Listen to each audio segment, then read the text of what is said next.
हमारी रोजमर्रा की जिंदगी में बहुत सी विदेशी चीजें जुड़ गई। অবশেষে মার্কিন প্রেসিডেন্ট ডোনাল্ড ট্রাম্পের কাছে পরাস্ত হলো ভারত। ট্রাম্পের অব্যাহত চাপের মুখে বেশি দিন লড়তে পারলেন না নরেন্দ্র মোদী। আমেরিকার সঙ্গে সম্পর্ক বাঁচাতে পুতিনের কাছ থেকে তেল কেনা থেকে দূরে সরে আসতেই হচ্ছে ভারতকে। ট্রাম্পের দাবি, ভারতীয় প্রধানমন্ত্রী নরেন্দ্র মোদী তাকে রাশিয়ার তেল কেনা বন্ধে কথা দিয়েছেন। হোয়াইট হাউসের এক কর্মকর্তা রয়টার্সকে জানিয়েছেন, আমেরিকার সঙ্গে আলোচনার পর ভারত রাশিয়ার তেল আমদানি 50% কমিয়ে দিয়েছে। বিশ্বস্ত বন্ধু রাশিয়ার সস্তা তেল ভারতের জন্য ছিল এক ধরনের আশীর্বাদ। তেল বিক্রি করে আর্থিকভাবে লাভবান হতো রাশিয়াও। ভারত এই তেল কেনা পুরোপুরি বন্ধ করলে মস্কো দিল্লির সম্পর্ক কোথায় গিয়ে ঠেকবে সেটিও এক জটিল সমীকরণ হয়ে দাঁড়িয়েছে নরেন্দ্র মোদীর সামনে। রাশিয়ার কাছ থেকে তেল কেনাকে কেন্দ্র করে দীর্ঘদিন ধরে ভারতকে চাপে রেখেছেন মার্কিন প্রেসিডেন্ট ডোনাল্ড ট্রাম্প। ভারত রাশিয়ার তেলের সবচেয়ে বড় ক্রেতা। বর্তমানে ভারতের মোট অপরিশোধিত তেল আমদানির প্রায় 1/3 আসে রাশিয়া থেকে। ইউক্রেন যুদ্ধ বন্ধে রাশিয়ার ওপর চাপ সৃষ্টি করতে চাইছেন ডোনাল্ড ট্রাম্প। তাই রাশিয়ার তেলের ক্রেতাদের উপর চাপিয়েছেন অতিরিক্ত শুল্ক। ভারতের ওপর মার্কিন শুল্কের পরিমাণ 50%।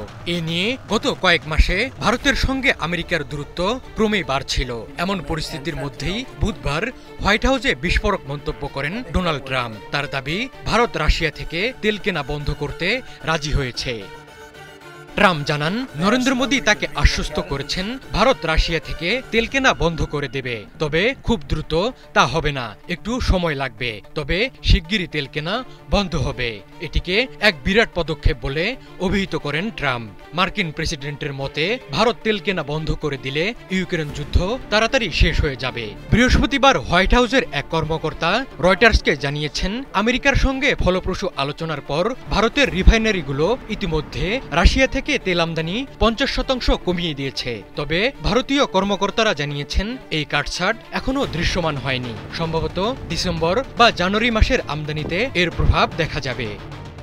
রাশিয়ার কাছ থেকে তুলনামূলক সস্তায় তেল কিনত ভারত। রাশিয়ার তেল কেনা বন্ধ করলে মধ্যপ্রাচ্য ও আমেরিকার তেলের দিকে ঝুঁকবে দেশটি। তখন দেশের বাজারেও বাড়বে জ্বালানি তেলের দাম। রাশিয়ার কাছ থেকে তেল কেনা বন্ধ নিয়ে সরাসরি কিছু বলছে না ভারত। ট্রাম্পের মন্তব্যের প্রতিক্রিয়ায় ভারতের পররাষ্ট্র মন্ত্রণালয়ের এক মুখপাত্র বলেন, অস্থিতিশীল জ্বালানি বাজারে ভারতীয় ভোক্তার স্বার্থ রক্ষা করা দেশটির সবসময়ের অগ্রাধিকার। ভারতের আমদানি নীতি সেই লক্ষ্য সামনে রেখেই নির্ধারিত হয়।